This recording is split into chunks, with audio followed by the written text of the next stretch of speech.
विकसित भारत के संकल्पों की सिद्धि के लिए आशीर्वाद मांगा है। साथियों, आज यहां राजस्थान के विकास से जुड़े 5,000 करोड़ रुपए से अधिक के प्रोजेक्ट का शिलान्यास और लोकार्पण हुआ है। ये प्रोजेक्ट्स राजस्थान की कनेक्टिविटी को नई ऊंचाई पर ले जाएंगे। उदयपुर और शामळाजी के बीच नेशनल हाईवे 8 के 6 लेन होने से उदयपुर, डूंगरपुर और बांसवाड़ा क्षेत्रों को बहुत फायदा होगा। इससे शामळाजी और काया के बीच की दूरी कम हो जाएगी। बिलाड़ा और जोधपुर सेक्शन के निर्माण से जोधपुर और बॉर्डर एरिया तक पहुंच बहुत ही सुलभ होगी। इसका एक बड़ा फायदा ये भी होगा कि जयपुर से जोधपुर की दूरी भी 3 घंटे कम हो जाएगी। चार भुजा और निचली ओड़न के प्रोजेक्ट से world heritage site Kumbhalgarh, Haldi Ghati और सोमनाथ जी के दर्शन करना बहुत ही आसान हो जाएगा। श्री नाथद्वारा से देवगढ़ मदारिया की रेलवे लाइन मेवाड़ से मारवाड़ को जोड़ेगी। इससे मार्बल, ग्रेनाइट और माइनिंग इंडस्ट्री को और व्यापारियों को बहुत मदद मिलेगी। मैं सभी राजस्थान वासियों को इन विकास कार्यों के लिए बहुत बहुत बधाई देता हूं। भाइयों और बहनों, भारत सरकार राज्य के विकास से देश के विकास के मंत्र पर विश्वास करती है। राजस्थान देश के सबसे बड़े राज्यों में से एक है। राजस्थान भारत के शौर्य, भारत की धरोहर, भारत की संस्कृति का वाहक है। राजस्थान जितना विकसित होगा उतना ही भारत के विकास को भी गति मिलेगी। और इसलिए हमारी सरकार राजस्थान में आधुनिक इंफ्रास्ट्रक्चर पर सबसे अधिक बल दे रही है। और जब मैं आधुनिक इंफ्रास्ट्रक्चर की बात करता हूं तो इसका मतलब सिर्फ रेल और रोड ही नहीं होता। आधुनिक इंफ्रास्ट्रक्चर शहरों और गांवों में कनेक्टिविटी बढ़ाता है, दूरी कम करता है। आधुनिक इंफ्रास्ट्रक्चर समाज में सुविधाएं बढ़ाता है, समाज को जोड़ता है। आधुनिक इंफ्रास्ट्रक्चर डिजिटल सुविधाओं को बढ़ाता है, लोगों का जीवन आसान बनाता है। आधुनिक इंफ्रास्ट्रक्चर विरासत को बढ़ावा देने के साथ ही विकास को भी गति देता है। जब हम आने वाले 25 साल में विकसित भारत के संकल्प की बात करते हैं तो उसके मूल में यही इंफ्रास्ट्रक्चर एक नई ताकत बनकर के उभर रहा है। आज देश में हर तरह के इंफ्रास्ट्रक्चर पर अभूतपूर्व निवेश हो रहा है, अभूतपूर्व गति से काम चल रहा है।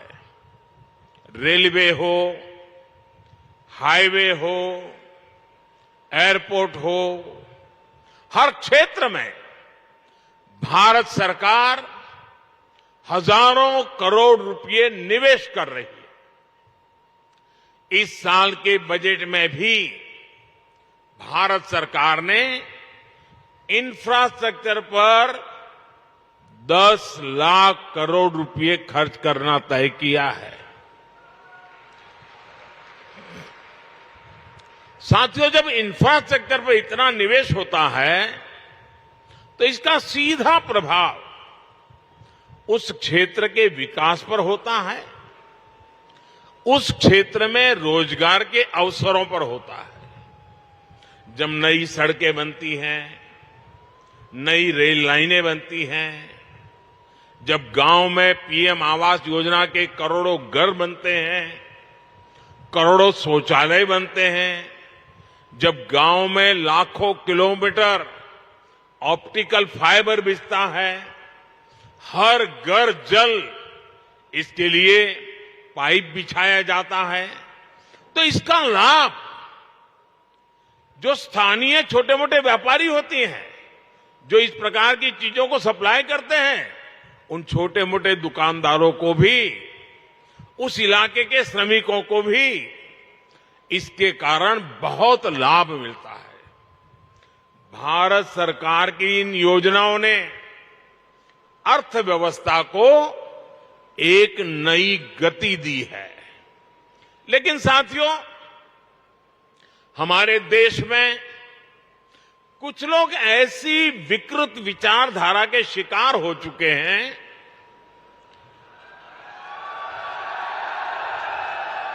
इतनी नकारात्मकता से भरे हुए हैं, देश में कुछ भी अच्छा होता हुआ वो देखना ही नहीं चाहते और उन्हें सिर्फ विवाद खड़ा करना ही अच्छा लगता है। अब आपने कुछ सुना होगा, जैसे कुछ लोग उपदेश देते हैं कि आटा पहले कि डाटा पहले, सड़क पहले कि सैटेलाइट पहले।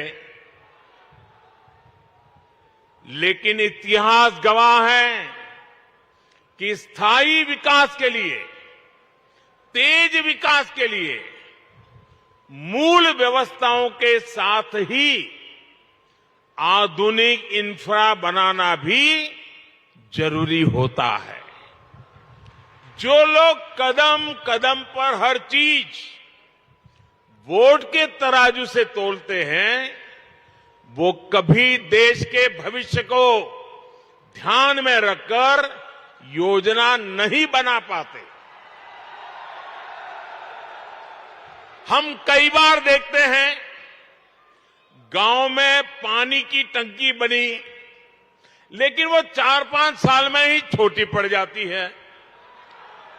कितनी सड़कें या फ्लाईओवर ऐसे होते हैं जो 4-5 साल में अपर्याप्त लगने लगते हैं। हमारे देश में इसी सोच की वजह से इंफ्रास्ट्रक्चर के निर्माण को प्राथमिकता नहीं दी गई। इसका बहुत नुकसान देश ने उठाया है। अगर पहले ही मान लीजिए पर्याप्त संख्या में मेडिकल कॉलेज बन गए होते तो पहले देश में डॉक्टरों की इतनी कमी नहीं होती। अगर पहले ही रेलवे लाइनों का बिजलीकरण हो गया होता तो आज हजारों करोड़ रुपए खर्च करके ये काम करने की जरूरत नहीं रहती। अगर पहले ही हर घर तक नल से जल आने लगता तो आज 3.5 लाख करोड़ रुपए लगाकर जल जीवन मिशन नहीं शुरू करना पड़ता। नकारात्मकता से भरे हुए लोगों में ना दूरदृष्टि होती है और ना ही वो राजनीतिक स्वार्थ से ऊपर उठकर कुछ सोच पाते हैं। आप सोचिए, अगर नाथ द्वारा की जीवन रेखा कहे जाने वाले नंद समंद बांध या टांटोल बांध नहीं बने होते तो क्या होता?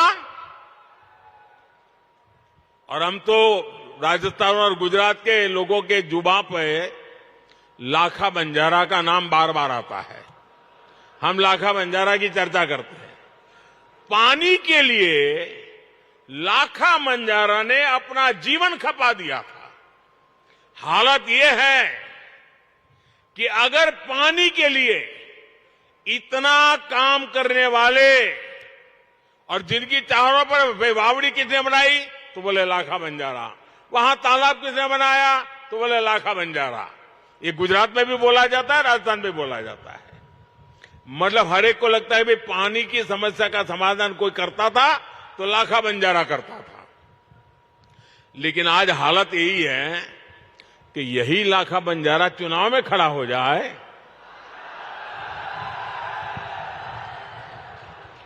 तो ये नकारात्मक सोच वाले उसको भी हराने के लिए मैदान में आएंगे।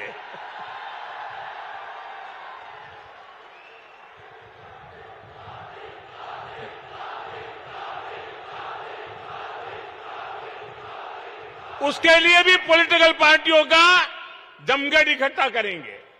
साथियों, दूरदृष्टि के साथ इंफ्रास्ट्रक्चर नहीं बनाने का नुकसान राजस्थान ने भी बहुत उठाया है।